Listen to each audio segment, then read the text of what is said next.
Assalamualaikum warahmatullahi wabarakatuh. Hamdan wa syukran lillah, amma ba'du. Pemirsa yang insyaallah dikaruniai hidayah, taufik, dan istiqomah dalam ketaatan kepada Allah. Amin ya Allah ya rabbal alamin. Pada kesempatan ini kita bersama-sama untuk menerima ayat Al-Quran, menerima perintah Allah Subhanahu wa Ta'ala yang termaktub di dalam surah At-Tahrim ayat 8. A'udzu billahi minasyaitonir rajim. Bismillahirrahmanirrahim. Ya ayyuhalladzina amanu tubu ilallahi taubatan nasuha. Al-ayah wallahu a'lam bimuradih.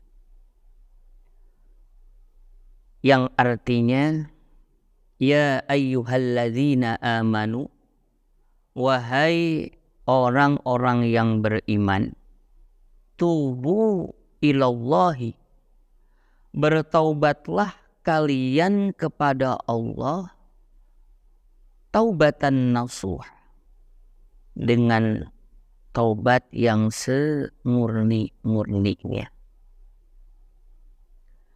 Hadirin rahimakumullah, bahwa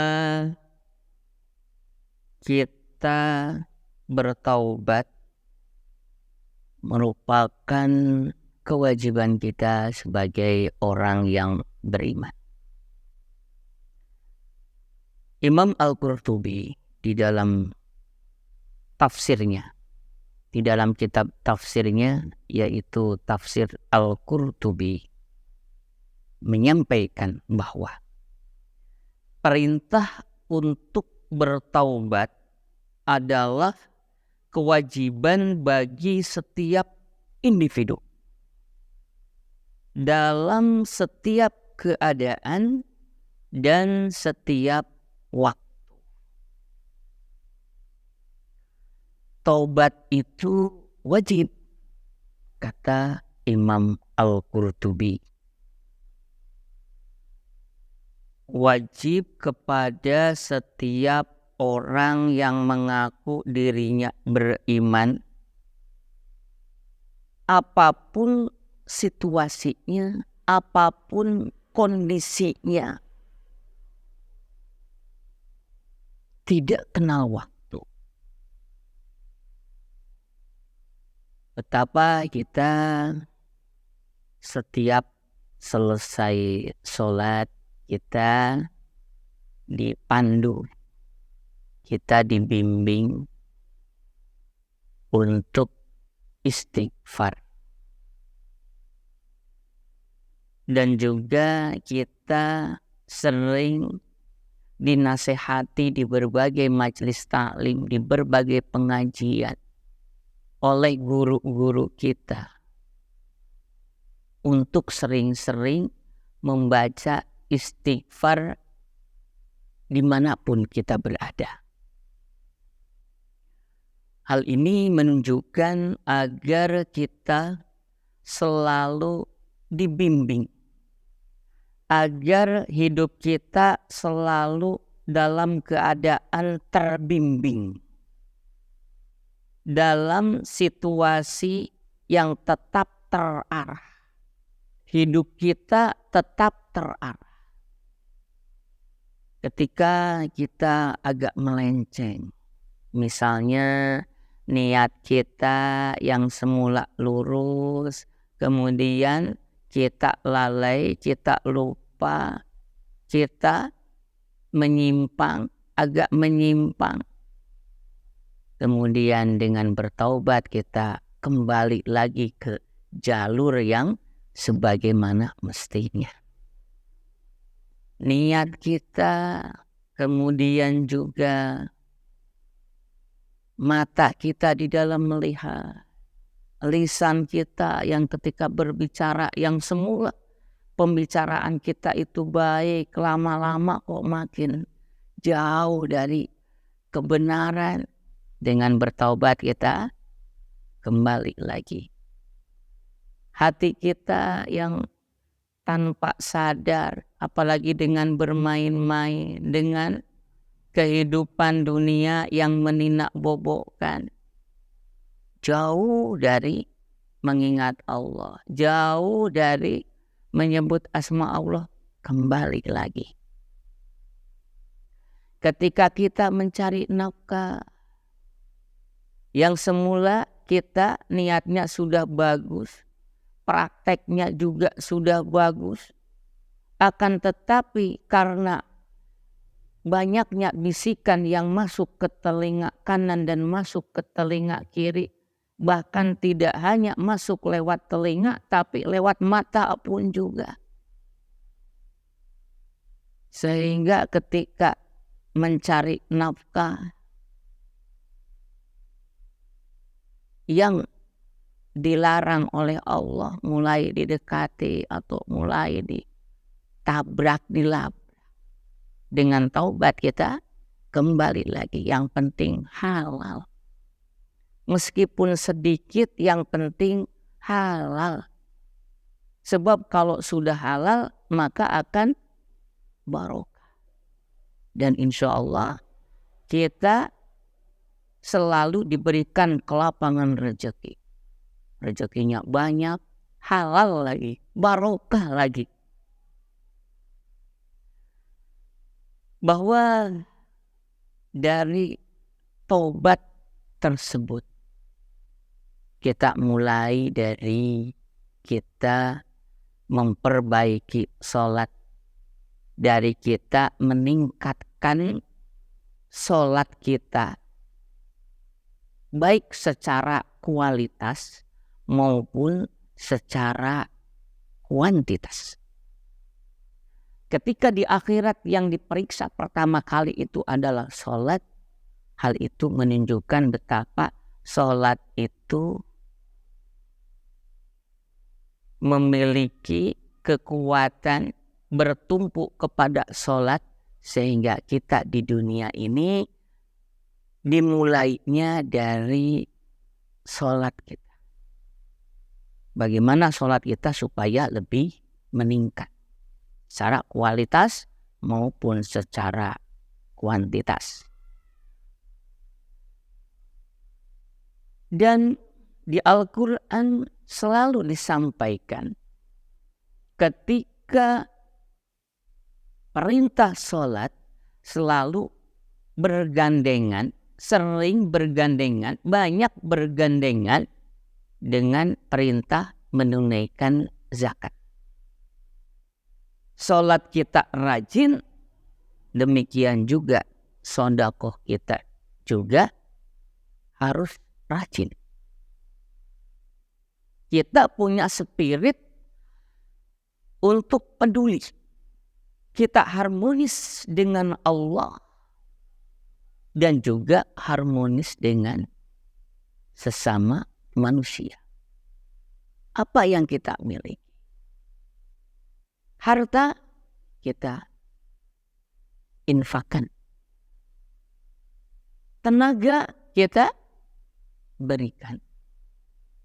Waktu kita juga sisihkan untuk orang lain. Kemudian pembicaraan kita. Banyak orang yang hanya memoles dirinya sendiri, yang hanya memuji dirinya sendiri, yang hanya agar bagaimana dirinya gembira. Tidak peduli orang yang mendengarkannya, apakah ia minder, apakah ia putus asa, apakah ia sedih dari ucapan kita. Dengan lisan kita, kita bisa memberikan kebahagiaan kepada orang lain. Misalnya ucapan apresiasi, Anda hebat, saudara beruntung, saudara itu luar biasa. Saudara, jangan berputus asa, kesempatan masih banyak. Kita mempunyai kesempatan yang sama untuk menjadi orang yang berhasil, untuk menjadi orang yang beruntung. Saya masih perlu banyak belajar dari saudara secara lisan. Ilmu kita juga tidak pelit, kita berikan apa yang kita miliki. Kita punya ilmu, kita berbagi, kita sharing dengan yang membutuhkan dari ilmu kita. Bahkan disebutkan mengkatamal ilmi mal'un, barang siapa yang menyembunyikan ilmu itu dilaknat. Sehingga betapa yang punya ilmu ia harus berbagi.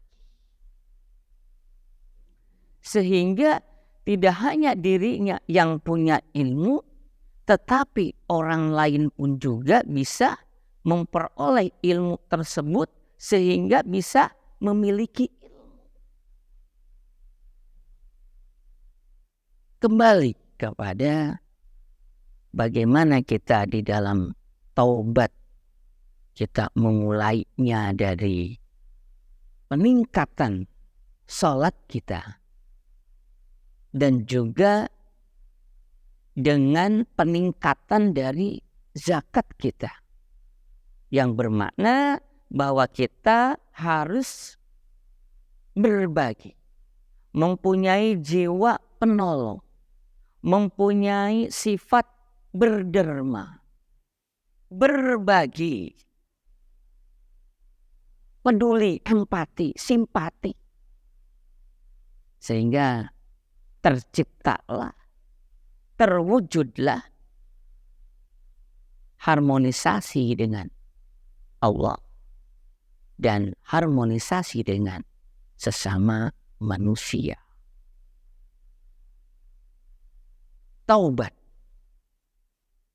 Sehingga bagaimana kita yang sering lupa, sering menomor sekiankan perintah Allah, sering melupakan tuntunan dari Allah, kita kembali untuk lebih patuh kepada perintah Allah.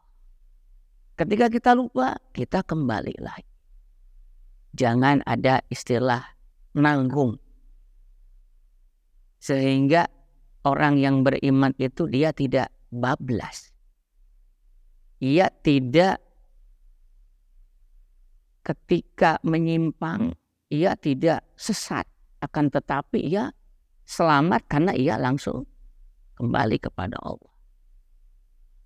Demikian juga dengan kita hablum minanas, hubungan kita dengan sesama manusia, yang mana mungkin saja boleh jadi atau bahkan sebagian besar dari sifat-sifat kita masih banyak merugikan orang lain, baik yang kita sadari maupun yang tidak kita sadari.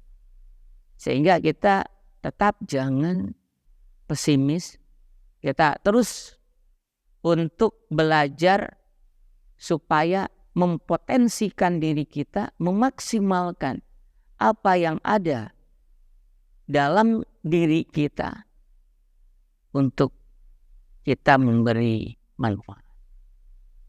Manfaat untuk diri sendiri, manfaat untuk keluarga, manfaat untuk orang-orang sekitar, dan bermanfaat untuk sesama muslim dimanapun berada, dan bermanfaat untuk seluruh umat manusia, bahkan memberikan manfaat untuk seluruh makhluk ciptaan Allah Subhanahu wa Ta'ala.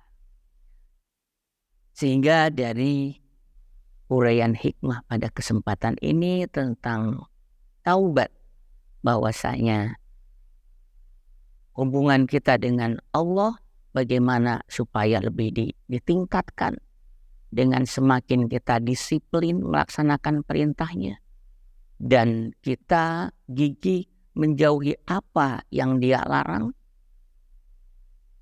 dan sebagai implementasinya, sebagai pelaksanaan kita dalam kehidupan sehari-hari agar kita lebih meningkatkan kualitas kita bersama-sama dengan sesama, agar bagaimana pribadi kita lebih indah, pribadi kita lebih memberikan output, memberikan manfaat yang lebih luas lagi dari sebelumnya. Insyaallah Allah Subhanahu wa taala karuniakan kepada kita dan keluarga sebagai orang-orang yang bertaubat, yang Allah hapus semua dosa-dosa dari kita semuanya, sehingga kita dapat mengisi kehidupan ini sebagai orang-orang yang disucikan oleh Allah dan sebagai orang-orang yang husnul khatimah. Amin ya Allah ya rabbal alamin. Demikian yang dapat saya sampaikan. Mohon maaf apabila ada kesalahan. Wassalamualaikum warahmatullahi wabarakatuh.